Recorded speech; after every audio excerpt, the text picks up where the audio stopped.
Basic idea of form intersections is we're going to practice all the geometric forms that we've been playing around with and discussing, but with a few caveats that will help us kind of move it into the thinking of the figure a little bit easier. So let's take a few examples to set up. So let's say, so first we just want to set some ground rules. So like what exactly is a form intersection?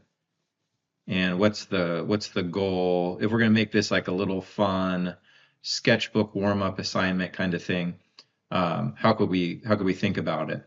So, like the title, we'll be intersecting forms and practicing with that.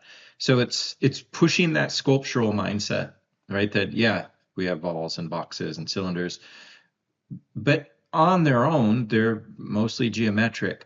It's only when they start to take a more complex intersection or configuration that they'll look organic, right? So that's what we're aiming at, but it's still not totally clear how we'll do that. So the rules I make is one for myself. I'm always going to decide which form is dominant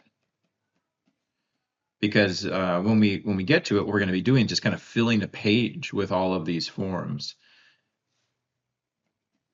So the first is, if two collide, I want to know which one is going to be dominant. And then second, I'm going to use two techniques. I'm either going to use the T overlap or wrapping lines to help create an intersection.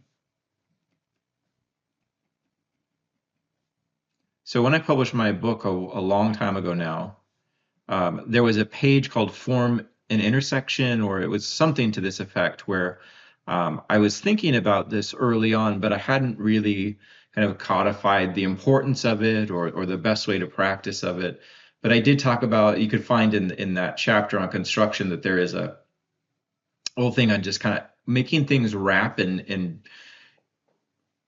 take priority in space, whether it's front or back. Okay, so let's say, and sometimes it could help to do like maybe a top view. So let's say, in a plan view, what I'm seeing is a cylinder, and then I'm going to intersect it with a plane. So let's just say a plane goes this way.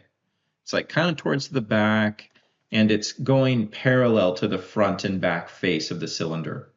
So that means I'm going to go this way, and I'm just going to set up and just draw it to start out. I'm not going to worry about like the intersections as I go, but let's say there's a plane going this way. So now these two things share the same space. So but now I have to make that clear or determined, more determined. So let's say this comes in, now it hits. So and the way that hits, when this plane hits the cylinder is dominant. So now as it touches it, it has to now move with it. So it's going up and over. So all I'm doing is borrowing on the surface of the dominant form. So the dominant form is what's giving me the information that I need to make that intersection take place. What else do I have? Well, I also now have T overlaps because now this goes behind. So see how that makes like even though it's upside down, still makes a T. This goes behind, right? And so that would be let's just erase the parts that we don't need so that it's not in the way. But so the goal here is that we've made one form live and kind of combine with the next through this exercise. Let's try a different one. Let's try a different variation. So let's say in our second variation, what we're going to do is, so we have our cylinder, but instead of going this way, maybe it's going to go that way, our plane. So how would I do that? And I'm asking you because I don't know. Carefully, slowly. So let's say just kind of set up my cylinder, not a great cylinder, and we know why. Now look at this ellipse, and then look how different that is. So I need to come back in and maybe rethink that, or start over, or just move on. So that would be an area where, right, that's everything I said not to do. So let's say you're doing a cylinder and you run into that. Well, what would be a way that we could correct it? Well, if I really am struggling, I could make this a plane. We could try to come back to this as a plane and then see it as a cylinder living inside, or a sphere turned in perspective or space. So yeah, oh yeah, look at that. Right, I kind of angled that a little bit more than I would have liked to. So that could probably come this way. So you see what I mean? Like, it's the practice of just basic drawing or perspective or getting comfortable with your vocabulary. It's going to go on forever in some way. So it's good to just kind of enjoy it and get into it. But it's all, and everyone's going to do it at every level, right? Because everybody's going to have a judgment or a critique that's going to look at their work and see something that could be improved in it. What I'm describing above is like you're going to the gym to develop these skills and hone them. But that's all it is. You're just returning to the gym, doing some, exercise. I'm not that I go to the gym, but the drawing gym would be you go back and do some ellipses and all that, and kind of refine your ability, your motor ability, right? So in a way, it is, the gym analogy isn't all that goofy. So let's say I do that. I go, okay, I think maybe I could get this a little bit better. That looks to match a bit more, so it's worth the extra effort. But now the only problem with using the box is probably have to go in and soften out some of those harder edges. Okay, but let's say I got my cylinder and I'm relatively comfortable with it. Well, now on this one, my plane goes this way. So if I'm thinking about my, say like my billboard or my rectangle plane, it's going this way and back. All right. So in this now, what's happening is, let's start the same way. So on the other one, we started from this near corner. So do that here. So this comes in, and now it's hitting the cylinder, except the trajectory is going to be different. It's not going to be this way anymore, right? Because that's not the angle at which this plane is cutting through the cylinder. So it's probably going to be this way. So that goes more diagonal across the length. Or I should say with the length, across the width more. So that, and now we could do our overlaps. So that's in front, the cylinder is behind, but it's still all relative to the dominant form, right? The surface of the cylinder is what's being respected here. So that'd be a different one. Another one, let's do something that might resemble more how the figure would be conceived. So let's say we have this, because that's kind of what I'm building towards. Just for your info, usually I'll start with a cylinder for the arms and legs. And then the muscles or the anatomy would be geometric forms progressively stacked up. So let's say this is a cylinder, and on top we're going to put a ball. Let's put a ball here. Look I made it darker on the lower left again. See, we all have stuff to work on. Now let's do a slightly different cylinder. Let's say this one comes, maybe this one comes a little bit more towards us, just to play around with different rotations. So here, and this will be back here. And then my ball is going to be, it's kind of off that back left corner. So I'm just going to start by placing it, and it doesn't come too far forward, but like maybe right here. Okay, so I'm going to say cylinders again, the dominant form. So now when my ball comes around and touches, now instead of going this way, it has to go across. So that's a wrapping line, and then maybe this is a bit of a T overlap back here. And then now that it's kind of past where the cylinder would be affecting it, maybe it can return to being just a ball. So that's just the form of the ball overlapping in front of the cylinder now.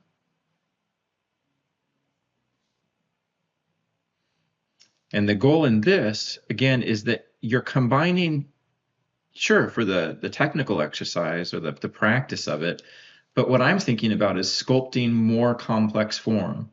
So now what I have is I have a ball, the surface of the ball, that now is combined in plus the cylinder. Right, and you could, and sometimes I use these surfacing lines all the time to try to understand and conceive of the new surface that I've built out. It's probably one of the more common things you'll see me do when I'm more in the analytical drawing style. Right, so that, and then, in anatomy, so let's say I'm drawing a figure, and you could know anatomy or not for this, but let's just take a quick moment to say, like, well, we've been talking about perspective for a long time. Like, what does any of this have to do, this basic foundation stuff, to how I draw a figure? Well, if you strip all of this stuff away, it's all I'm ever teaching or doing with people, which is why this video was kind of interesting as a subject for me, period. But this seems to be the most common thing that I'm kind of seeing and working with people on. So it would make sense to just kind of put something out there that only isolates it as an issue. So let's say these are two cylinders, and I'm going to put anatomy on it. Well, anatomy is just more form intersections. So here's a ball. Here's an egg. Let's say this is a box. Here's another ball. Here's an egg.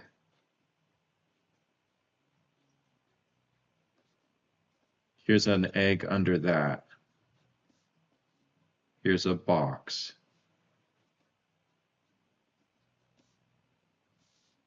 Now let's just form intersection it. So wraps and overlaps. So here's a overlap because that comes in front. This goes across. Overlap, wrap. This overlaps, this egg. And then when it returns to our cylinder, it wraps. So I'm just picking up on that surface of the cylinder again. Then it becomes, or it kind of wedges into this box. And then there's a little baby egg here. So that wraps and overlaps. Maybe I'll just subtract. That's something we haven't yet talked about, but maybe I'll subtract a little chunk out there and make that sharper across. So subtract that. This egg is going to overlap and wrap into that space right between the two eggs there. And then it's going to come down this way. And then there's another egg that overlaps and lives under that, but it's going to wrap to this box. So hopefully you get it, right? I mean, this is clearly an arm, right? And I'm just adding the basic organic, loose sculptural block in anatomy to it.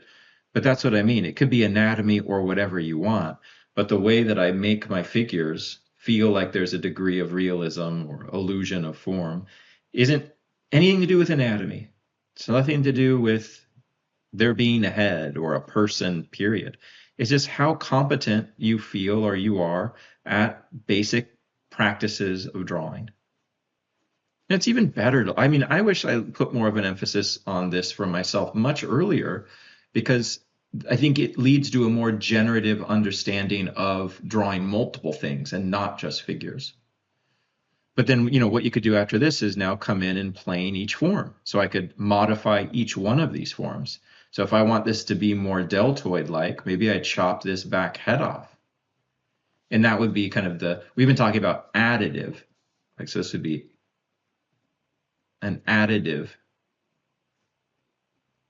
way of thinking about form intersection. But you could also think subtractively. And that's kind of what I'm leaning at there. But an example of that might be, well, let's say we had a box. Let's say we're doing a form intersection with a box and a sphere. So here's a box. And let's say there's a sphere here. And I still want there to be, the surface of the dominant form respected and all that. So the dominant form here is the box. And this is going to be the leading edge. So I was going to darken that so you could feel it to be a little bit closer. But I did throw the back lines in as well. But instead of adding, I'm going to say the ball's going to subtract from what's there. And so let's say maybe for this initial plane, right, as it starts to hit, I think this is going to get removed. So I'm just isolating to start this plane. And how is that going to be impacted by that sphere? So that would end into this area. And then what would be happening on this back area? Well, this is also going to be chewed out. Okay, removed there. So now I'm just kind of thinking about this back plane. How is that going to be impacted there by the sphere? Okay, well then, what happens to this bottom plane here? Maybe it goes back and then maybe this gets curved out. And maybe we just leave this straight. So maybe the result is that there's kind of just a chunk taken out of the box that looks like this from that sphere intersecting. And then we can get rid of that part. Smooth this out a bit. So I don't know that I'm 100% accurate. I'm just playing around with the idea of moving stuff in and out, adding, subtracting. It doesn't have to be that you're 100% right, 100% wrong all the time. What's important is that you become comfortable with the idea of it so that you might be able to have a better grasp over what the drawing angle, right, or the language of drawing for your subject is. Okay, so these are just the rules, by the way. So let's move in now to doing more of a big exercise of intersecting forms.